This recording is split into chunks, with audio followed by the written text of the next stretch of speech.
Hi అండి, welcome to Tamila Durga shorts. అందరూ ఎలా ఉన్నారు? బాగున్నారా? మేము కూడా చాలా బాగున్నాం. వాయిస్ అయితే కొంచెం సౌండ్గా వస్తుంది, ఎందుకంటే మేము కొత్త ఇంటి దగ్గర ఉన్నామండి. ఇవాళ అయితే ఇంటి పని అయితే జరగట్లేదు అనమాట. ఎందుకంటే ఇవాళ కొంచెం ఫంక్షన్స్ అయితే ఎక్కువ ఉన్నాయన్నమాట. ఇంటి దగ్గర పనిచేసే మేస్త్రులు కూడా ఫంక్షన్స్ ఉన్నాయన్నమాట అండి. అందువల్ల అయితే ఇవాళ ఇంటి పని సెలవు. అది కాకుండా మా ఇంట్లో కూడా ఈ వారంలో మాత్రమే శుభలేఖలు ఒక 8, 9 వచ్చి ఉంటాయి అనమాట. అవన్నీ మనకి ఎవరెవరు ఎంతెంత డబ్బులు వేసారో చూసుకున్నారు నైట్ అత్తయ్య మావయ్య. ఇంక ఇవాళ అయితే మా మావయ్య గారు ఒకరే వెళ్ళారు, అత్తయ్య పొలం అయితే వెళ్ళిపోయారనమాట. ఇంకా మా మా హస్బెండ్ అయితే ఇంట్లోనే ఉన్నారు కాబట్టి నేనైతే మన ఇంట్లో వాళ్ళకైతే అన్నం కూర అన్నీ వండేసి మధ్యాహ్నం కూడా తినేసి ఇంక మేమైతే బయటికి వెళ్తున్నామండి. బయటికి అంటున్నామో లేదో కానీ నాకన్నా ముందే మా చిన్న రెడీ అయిపోతున్నాడు అనమాట.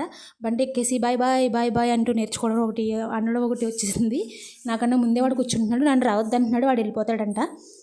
ఇవాళ అయితే తండ్రి కొడుకులు అన్ఎక్స్పెక్టెడ్గా మ్యాచింగ్ అయితే వేసుకున్నారండి. గ్రీన్ అండ్ బ్లూ మ్యాచింగ్ అనమాట. ఇంకా మేమైతే బయటికి వెళ్ళే ముందు మేమైతే అటువైపు వెళ్ళాలండి, కానీ ఇటువైపు కొత్త ఇంటి వైపు ఎందుకు వచ్చాము అంటే ప్లాస్టింగ్లు జరిగినాయి కదండి, గోడలు అయితే తడపాలన్నమాట.